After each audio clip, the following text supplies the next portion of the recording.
Hello, have a very nice day. कल प्रधानमंत्री साहब इधर नॉर्थ ईस्ट में अरुणाचल की तरफ कहीं एक रैली को संबोधन कर रहे थे। इलेक्शन है ना, इस करके तो मैं उस भाषण को सुन रहा था। एक बात कही प्रधानमंत्री साहब ने और वो बात मुझे अखर गई। हर एक इंडियन को अखरनी चाहिए, चुभनी चाहिए बात। कहने लगे कि वो लोग, इशारा कांग्रेस की तरफ था, शायद वो लोग प्रार्थना कर रहे हैं, कामना करते हैं कि मोदी जल्द से जल्द कब्र में पहुंच जाए और हिंदुस्तान के 140 करोड़ लोग प्रार्थना कर रहे हैं कि पूरे हिंदुस्तान में मोदी का कमल खिल जाए। हो सकता है कि बिल्कुल एग्जैक्ट लफ्ज मैं ना बोल सका हूं, परंतु उनके बोलने का एसेंस जो था ना, वो ये था कि कांग्रेसी प्रार्थना करते हैं कब्र में पहुंचने की और 140 करोड़ जनता हिंदुस्तान की प्रार्थना करती है कि मोदी का कमल पूरे हिंदुस्तान में खिल जाए। ऐसी ही बात पंजाब में कही थी मोदी साहब ने। उस वक्त ये कहा था कि अपने मुख्यमंत्री को बता देना कि मैं पंजाब से जिंदा वापस जा रहा। और मैंने सवाल उठाया था, मैंने क्या, साहब ने सवाल उठाया था कि पंजाब में कौन सा खतरा था प्रधानमंत्री साहब को? कौन बंदूक लेकर दौड़ा हुआ था इनके पीछे? किसान थे, निहत्थे किसान थे, मिलना चाहते थे, साहब नहीं मिले और चले गए। एक बार पहले भी इन्होंने कहा था कि कांग्रेस के बड़े बड़े नेता, नाम लिया था कि इस नेता के घर इकट्ठे होते थे और मुझे मारने की साजिश कर रहे थे। ये एक बेहुदा बात है। अगर प्रधानमंत्री साहब के वास्ते कोई ये प्रार्थना कर रहा है कि ये जल्दी से जल्दी कब्र में पहुंच जाए और प्रधानमंत्री साहब को पता है, तो प्रधानमंत्री साहब आपके पास इतनी एजेंसीज हैं, पुलिस से लेके, एनआईए से लेके, ईडी से लेके, इनकम टैक्स वालों से लेके, पता नहीं कौन कौन सी एजेंसीज हैं। आप लगा दो उनको पीछे। जब कोई आदमी कुछ भी नहीं कहता तब भी लोग एफआईआर दर्ज करवा देते हैं कि इस आदमी ने प्रधानमंत्री साहब के विरुद्ध ये शब्द कहे हैं।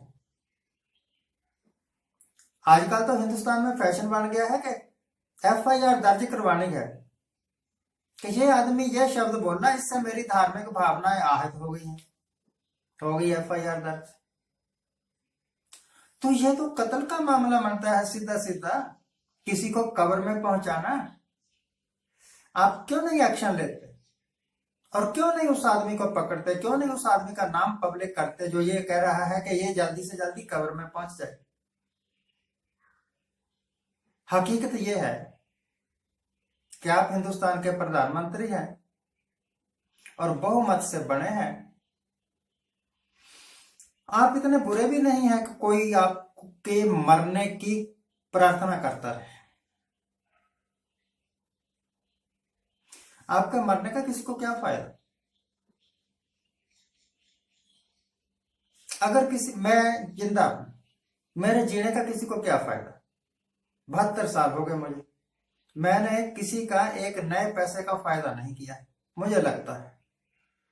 और अगर मैं आज मर भी जाऊं तो किसी का क्या नुकसान। आदमी आता है, आदमी चला जाता है। जन्म लेना और मर जाना, ये दो ही तो एक्टिविटीज है आदमी के पास।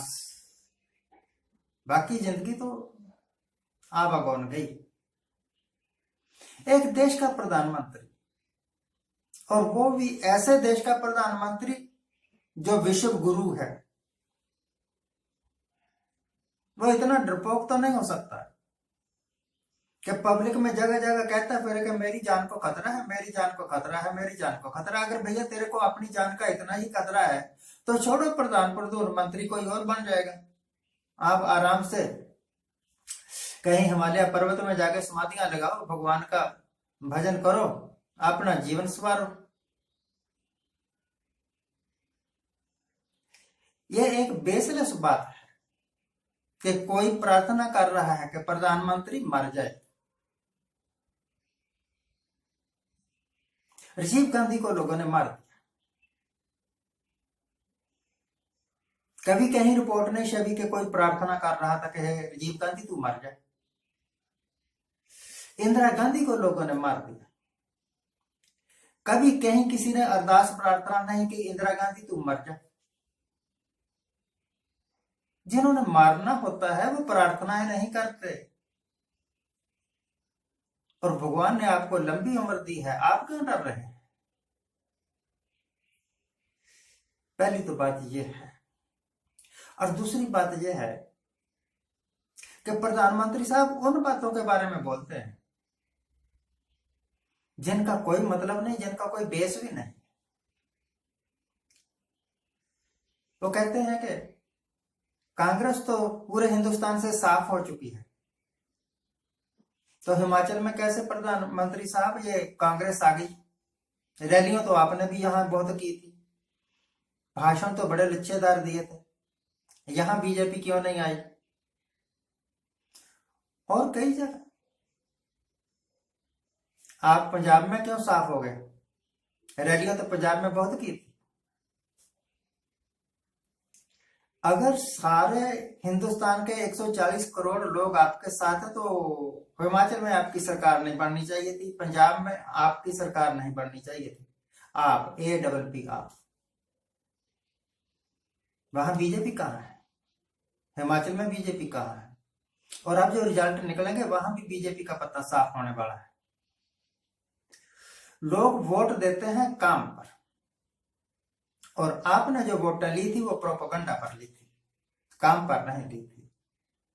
अगर काम पर वोट ली होती तो ऐसे झूठे बयान देने की जरूरत ही नहीं पड़ती, अगर काम किया होता। आज आप पीठ थपथपाते रहोगे हमने 370 हटाई और कश्मीर के हालात बदल गए। 370 जरूर हटाए, हालात बदले भी कश्मीर के, पर अच्छे के लिए नहीं बदले, बदतर हो गए।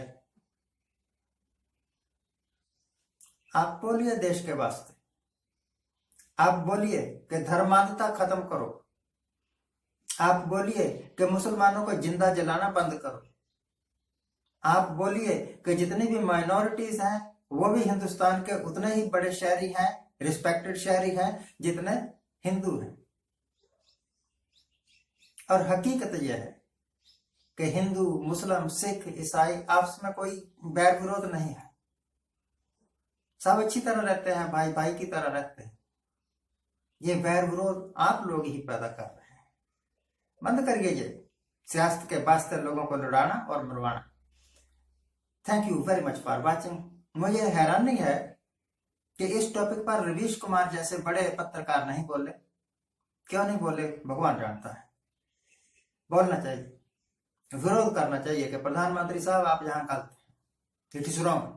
या तो आप उस आदमी को पकड़िए और जेल में ठोंस दीजिए जिसने ये कहा, या फिर कहिए ही बेसलेस बात करने का क्या फायदा।